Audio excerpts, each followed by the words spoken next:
doing? Hey, how's it going? Cory, Butler. Yes, Cory, good to see you. Good to see you. Cory from EA Bioware is here, and welcome to TwitchCon. Thanks. You've been here all day, I assume. What do you think of the show so far? It's great so far. It's a high energy level, a lot of excitement, it's different than any other show or convention I've been to so far, and I really like what they're doing. All right, so you guys are obviously showcasing the expansion for Star Wars: The Old Republic. Tell us what specifically you're showing off. I guess the new trailer for the game? Yeah, the Sacrifice trailer is sort of the prequel to our expansion, which is Knights of the Fallen Empire.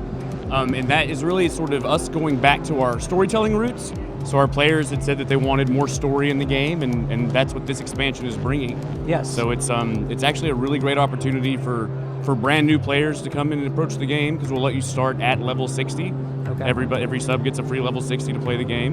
Or if you're a returning player or a current player, it's a great chance to evolve your storyline that we know, sort of the first 50 levels were the origin story of this character, and now he gets to go and do these new adventures. Excellent. Now, obviously, all games are about building up community, but specifically with a game like Star Wars, The Old Republic, and an MMO, you have an opportunity to build up and engage with the community more consistently, more frequently.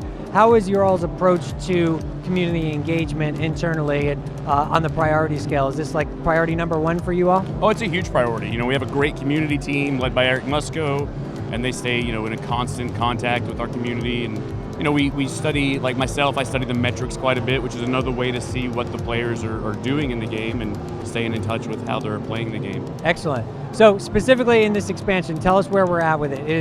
The launch date is what? It's not October 27th. October 27th. Wow. So coming up soon. Very, very soon. And in terms of features, we know it's focused on the story, but what gameplay features, what might we expect?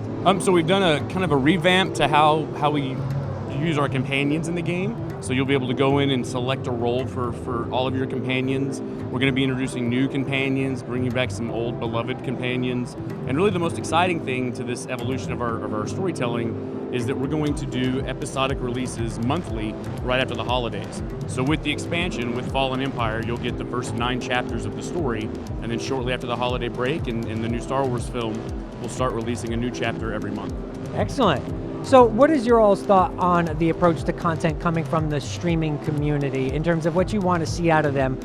How do you measure success in content that is coming via Twitch for people who follow your game? It's really, there's lots of different ways people do it. You see great things on YouTube, Twitch, streaming, people that compile their own little sort of machinima type thing. So there's really no wrong way to approach the game. Mm-hmm. It's really if they have a different viewer base than who we normally get to talk to. Right. We love the fact that they can reach out and engage those people and hopefully bring them to explore our game and get immersed in it. And this is beyond a trend at this point. Twitch and the online streaming movement, it's here to stay, for sure. It's here to stay. So how are you approaching building up community around the game, identifying particular influencers and giving them the opportunity to evangelize what it is that's great about your game, or even recognize things that might need to be addressed so that your team has the best information to move forward? Yeah, we do bring some people in from time to time or host special things, but TwitchCon is a great example. We have influencers coming over and playing all day today and all day tomorrow.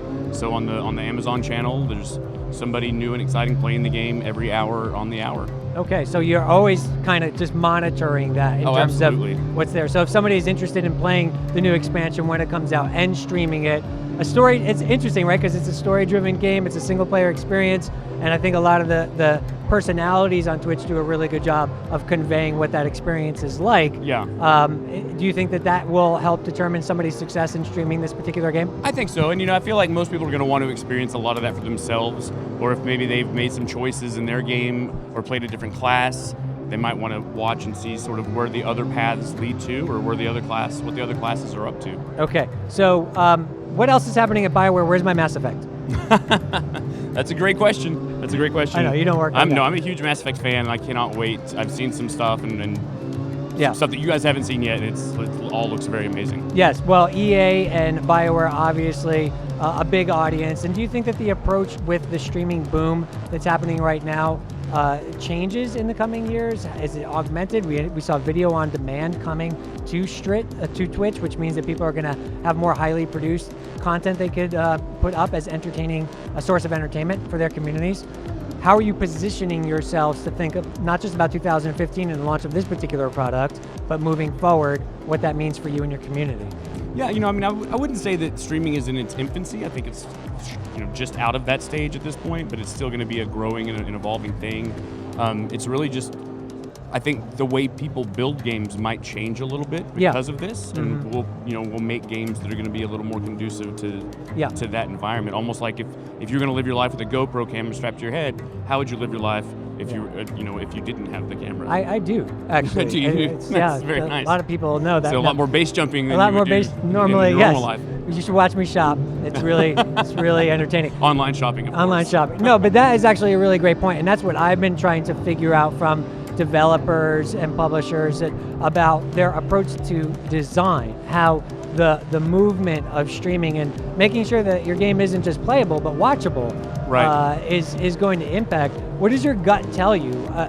Are they going to be segmented at some point where it's just clearly defined, look, this is a less watchable experience, more meant just for the single player by yourself, or is it always going to try to be incorporated because of the potential reach? I think, I really feel like it's going to depend on the project, right? You're going to do what's right for the game and what's right for your player base. I feel like if you try to shoehorn in something that's not natural for the game, people will know it and feel it.